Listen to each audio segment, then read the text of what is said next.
တခါတော့ကရွှေဝါဆိုတဲ့အကြောင်းကိုလည်းတကောင်ရှိတဲ့အတွက်ရွှေဝါကလေးကလိမ်မာတဲ့အတွက်သူ့တခင်ကသူ့ကိုအလွန်ချစ်တဲ့တဲ့ရွှေဝါကသူ့တခင်ကိုဂိုက်စာနေပြီးညောင်ဆိုပြီးခေါင်းနဲ့ဝှေ့တောင်းတဲ့အခါရွှေဝါရီကျွေးမယ်ခ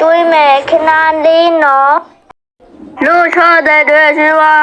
အဲ့ဒီလိုမျိုးသူစားကျင်တာအချိန်မှန်စားရတော့အခြားကြောင်တွေလိုအစာမရှာတတ်ဘူးတဲ့ရွှေဝါမှာငညိုဆိုတဲ့တကယ်ချင်းကြောင်တစ်ကောင်ရှိတယ်ငညိုကတခါတလေရောက်လာတဲ့ပြီးရွှေဝါကိုပြောတယ်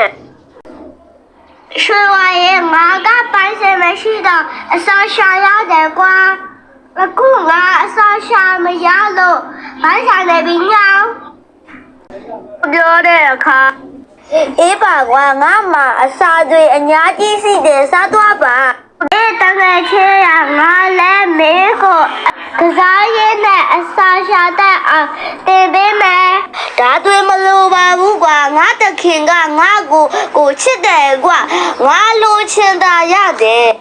တို့ရွှေဝါကပြန်ပြောလိုက်တယ်ဒီနေ့မှတော့သူ့တခင်ကရွှေဝါကို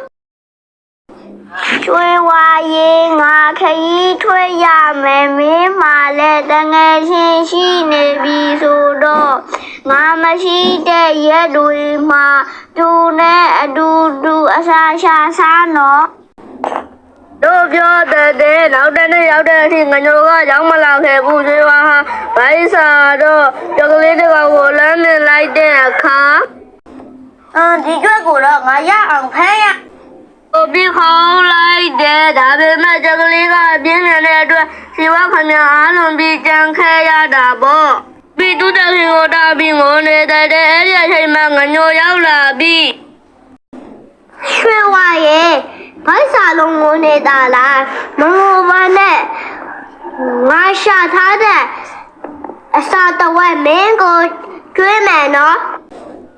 ပြီးငညိုကသူ့အစာတဝက်ကိုခွဲပေးလိုက်တယ်ငညိုက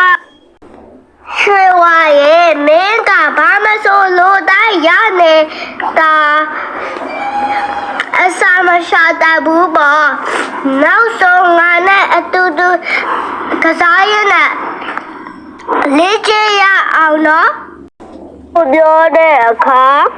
ကျေးဇူးတင်ပါတယ်ဗါလေသူငယ်ချင်းဟာနောက်ဆိုကိုအားကိုနိုင်အောင်မင်းနဲ့အတူလေးကျမယ်တို့ပြန်ပြောလိုက်တဲ့အဲ့ဒီနောက်ရွှေဝါနဲ့ငညိုတို့ဟာပျော်ပျော်ရွှင်ရွှင်နဲ့ကစားနေကြပါတော့တဲ့